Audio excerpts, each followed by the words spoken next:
સુરતમાં હાલ જરૂરિયાતમંદ માટે રક્તદાતાઓને લોહીનું દાન કરવા માટે અપીલ કરવામાં આવી રહી છે, ત્યારે રક્તદાતા દ્વારા દાખવવામાં આવી હતી. પિતાની પુણ્યતિથિએ રક્તદાન કેમ્પનું આયોજન કર્યું હતું. સાથે જ મેડિકલ કેમ્પ અને ચક્ષુ નિદાન કરવામાં આવ્યા હતા.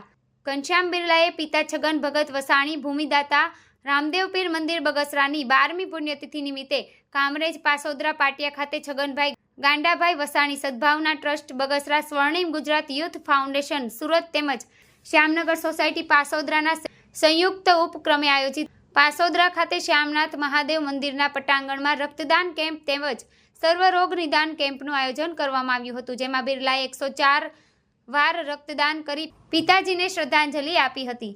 રક્તદાન કેમ્પમાં મોટી સંખ્યામાં રક્તદાતાઓ જોડાયા હતા. તેમજ સાથે આયોજિત મેડિકલ કેમ્પ તેમજ ચક્ષુ નિદાન કેમ્પ આ વિસ્તારના લોકોએ લાભ લીધો હતો.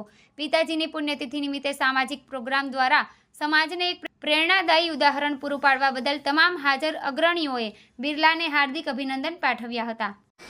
નમસ્કાર, ઘનશ્યામ બિરલા, પ્રમુખ શ્રી સ્વર્ણિમ ગુજરાત યુથ ફાઉન્ડેશન સુરત. મારા બાપુજી છગન ભગત વસાણી રામદેવપીર મંદિર બગસરાના ભૂમિદાતાની આજ 12મી પુણ્યતિથિ હતી. બાપુજીની વિદાય તો અવશ્ય હોય જ, પણ એની તિથિ નિમિત્તે આપણે શું કામ કરીએ અને લોકોના હૃદયમાં એનું સ્થાન જાળવી શકીએ, એટલા માટે બ્લડ કેમ્પ અને ચક્ષુ નિદાન કેમ્પ, મેડિકલ કેમ્પનું આયોજન કરી શ્યામનગર સોસાયટીની વાડીમાં રમેશભાઈ વાદાણી અને એની ટીમ દ્વારા જે એક સુંદર આયોજન કરવામાં આવ્યું, જેની અંદર અસંખ્ય લોકોએ લાભ લીધો. બ્લડ કેમ્પની અંદર અસંખ્ય લોકોએ બ્લડ આપી અને મારા પપ્પાની યાદગીરી જે માટે કામ કર્યું છે એ બદલ હું સોસાયટીના તમામ મેમ્બરોનો આભાર માનું છું. અને આપના દ્વારા એક અપીલ કરું છું કે આપણા સ્વજનોની જે વિદાય તો દુઃખદ હોય જ છે, પણ એ વિદાયની અંદર આપણે એવા કયા કામ કરીએ જે લોકોના હૃદયમાં કાયમી માટે આજીવન યાદગાર રહે.